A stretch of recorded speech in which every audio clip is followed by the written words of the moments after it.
कोई भी इसमें से एक पन्ना फाड़ के दे दीजिए, कोई भी फाड़ दीजिए, कोई भी एक पन्ना जो खाली हो, जिस पे कुछ लिखा ना हो। बराबर है, थोड़ा छोटा फाड़ दीजिएगा, इतनी बड़े की जरूरत नहीं है, वैसे ही जल्दी से फाड़ दीजिए। बराबर है। तो पिनाजी हम क्या करेंगे, इस पेपर के इस्तेमाल से, मैं फिर दोबारा से रिपीट करूंगा कैमरा के लिए क्योंकि वैसे भी ये रिकॉर्डेड है। ओके, सो इसको और छोटा कर देते हैं। मैं इस पेपर के इस्तेमाल से पिनाजी आपके हाथ पर टच करूंगा। आपको सिर्फ दो चीजें याद रखनी है, आपको कितनी बार महसूस हुआ और किस जगह पर महसूस हुआ, याद रख सकते हैं? सिर्फ दो चीजें, कितनी बार और किस जगह। यस, अपना हाथ ऐसे कीजिए, ऐसे रखिएगा। और आइडिया ये है कि मैं चाहता हूं कैमरा में हम तीनों एक साथ आए तो बहुत मजा आएगा। कैमरे में हम तीनों एक साथ आए और कोई कट ना लगे, ये नॉन स्टॉप चले तो और भी मजा आएगा। तो आप हिलिएगा नहीं, वहीं पर रहिएगा। कैच ये है कि सारी जनता देख रही है, आप दोनों फ्रेम में खड़े हैं, मैं तीसरा शख्स हूं जो फ्रेम में खड़ा हूं। मैं इस कागज से जब टच करूंगा तो सब देखेंगे, पर मैं चाहता हूं कि आप ना देखें। हमारे माननीय सम्माननीय गुरु माँ जी भी देखेंगी, पर आप सिर्फ और सिर्फ आंखें बंद करके महसूस करेंगे और मन में रखेंगे। ठीक है, तैयार हैं इसके लिए? Very nice. पिनाज जी, मैं चाहता हूं कि आप आंखें ऐसे ही बंद रखिएगा, सच्चाई से। I have your honesty, right? आपकी सच्चाई बिल्कुल है। तो अब आप आंखें तब तक मत खोलिएगा जब तक मैं नहीं कहूंगा, और सिर्फ वो याद रखिएगा, जब जब मैं आपको टच करता हूं सिर्फ अपने मन में रखिएगा। अगर आपको हल्का सा भी महसूस होता है तो सिर्फ मन में रखिएगा, जब मैं आपसे पूछूंगा सिर्फ तभी आपने उसका जवाब देना है, सिर्फ और सिर्फ अपने मन में रखना है। हल्का सा भी अगर आपको महसूस होता है तो आपसे एक छोटा सा सवाल मैं ये पूछना चाह रहा हूँ, सिर्फ हाँ या ना में जवाब देंगे, सिर्फ हाँ या ना में, बिना आंखें खोले। आप ये बताइए कि क्या आपको चंद क्षण पहले कुछ आपके हाथ पर महसूस हुआ था? हाँ या ना? हाँ या ना? हाँ। हुआ था, बेहतरीन।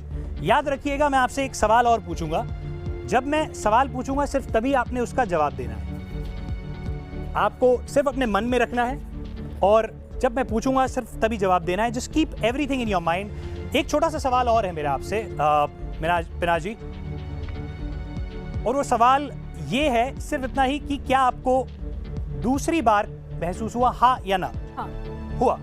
सो इसका मतलब टोटल आपको अगर बोल के बताना हो कितनी बार महसूस हुआ? 2 बार, एक बार इधर और एक जगह नहीं बताइए। Okay, no problem. याद रखिएगा, मन में रखिएगा। अगर आप बता ही रहे हैं तो चलिए शुरू करते हैं। मन में रखिएगा अगर कुछ भी टच होता है तो। फिलहाल मुझे ये बताइए कि आपको पहला टच कहाँ हुआ था? यहाँ। ओके, और आप मोशन भी दिखा रहे हैं कहाँ से लेकर कहाँ तक हुआ था। और आपको दूसरा टच कहाँ हुआ था? दूसरा टच कहाँ हुआ था? Very nice. मैं चाहता हूँ माननीय सम्माननीय गुरु माँ जी अपना हाथ ऐसे ही रखिएगा, ऐसे। पिनाज जी, सिर्फ एक छोटा सा सवाल और है, मुझे सिर्फ हाँ या ना में बताइएगा, इन 2 टच के सिवाय क्या तीसरा टच भी हुआ आपको? हुआ? ये मेरे लिए भी आश्चर्य की बात है। अगर तीसरा टच हुआ तो क्या छूकर बता सकते हैं कहाँ हुआ? आंखें खोल लीजिए। मैं आपके पास इस कागज के साथ एक बारी भी नहीं आया। मैं मैडम को यहाँ पर माननीय से हमारी गुरु माँ को छू रहा था, कैमरा रिकॉर्ड कर रहा है, दिखा रहे हैं कहाँ से लेकर कहाँ तक हुआ था। और आपको दूसरा टच कहाँ हुआ था? दूसरा टच कहाँ हुआ था? Very nice. मैं चाहता हूँ माननीय से हमारी गुरु माँ जी अपना हाथ ऐसे ही रखिएगा, ऐसे।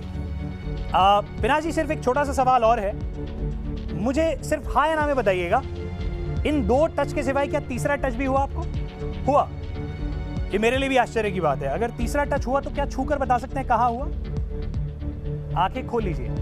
मैं आपके पास इस कागज के साथ एक बारी भी नहीं आया। मैं मैडम को यहाँ पर माननीय से हमारी गुरु माँ को छू रहा था, कैमरा रिकॉर्ड कर रहा है, बिना किसी कट के ये कैमरा रिकॉर्ड कर रहा है। और मैं चाहता हूँ ये फुटेज आप ऐसे ही दिखाइए।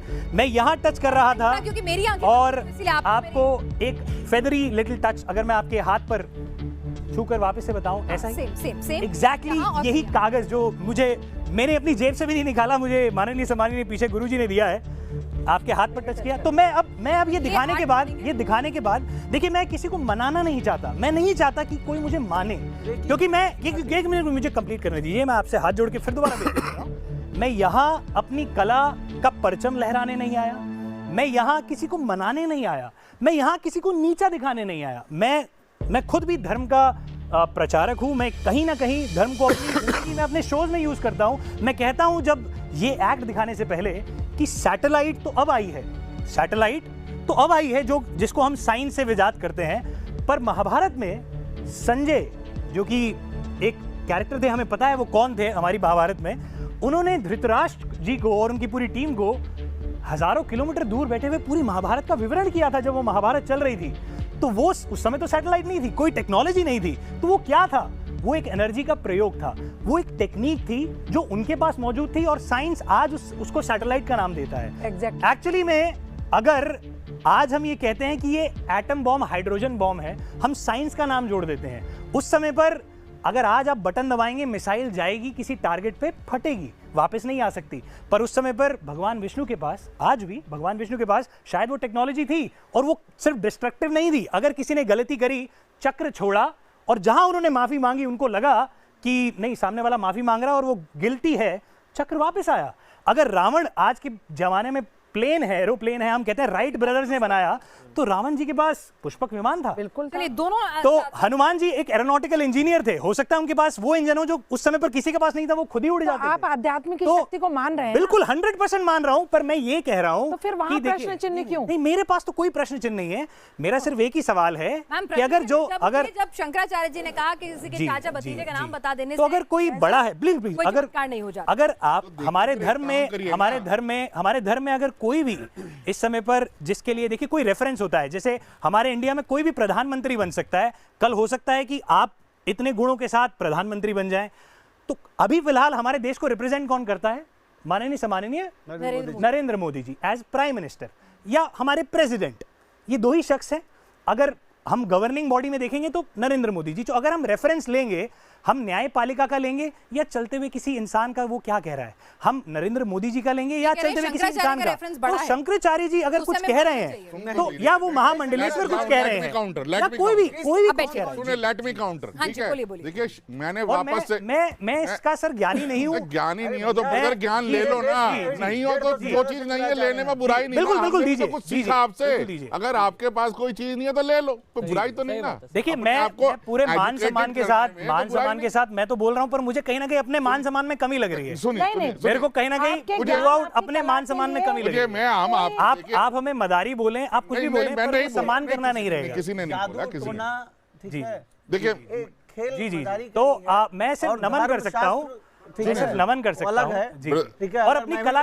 ओके, और आप मोशन भी दिखा रहे हैं, कहां से लेकर कहां तक हुआ था, और आपको दूसरा टच कहां हुआ था? Very nice. शंकराचार्य जी में इतनी शक्तियां थी, क्या वो 1 वर्ष के लिए परकाया में प्रवेश कर सकते थे? तो जिन शंकराचार्य जी ने सवाल उठाया है, वो 1 घंटे के लिए परकाया में प्रवेश कर सकते हैं? बताइए। बिल्कुल, अगर कर देते हैं तो नहीं कर सकते हैं क्या?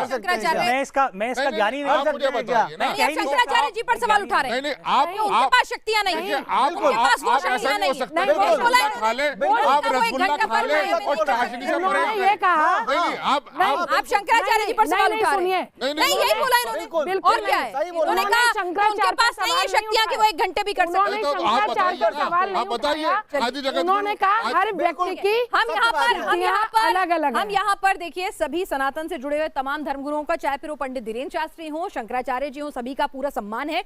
ये पंडित अजय गौतम जी की निजी राय थी और यहाँ पर धर्मगुरु शैलेश जी की निजी राय थी, और उषा जी उनकी इस राय से इत्तेफाक नहीं रखती थी। ठीक है, ये मैं क्लियर करना चाहती हूँ। दूसरे की शक्तियों पे आप चैलेंज कर रहे हो तो आपको भी करोगे। मैंने उनकी राय से इत्तेफाक नहीं, ऐसा नहीं कहा। मैंने कहा कि हर व्यक्ति की शक्तियां अलग होती हैं, वो गलत नहीं कह रहे। वो अगर परकाया प्रवेश कर सकते थे या नहीं कर सकते, हर एक के पास अपनी कैपेबिलिटी, हर एक की अपनी कैपेबिलिटी है, अपनी शक्तियां। नमन, और यहाँ पर आप लोग हमारे साथ मतलब आकर कुछ और एक्ट आपके पास है। और ज्ञानेश्वर ने तो भैंस से वेद बुलवाया था।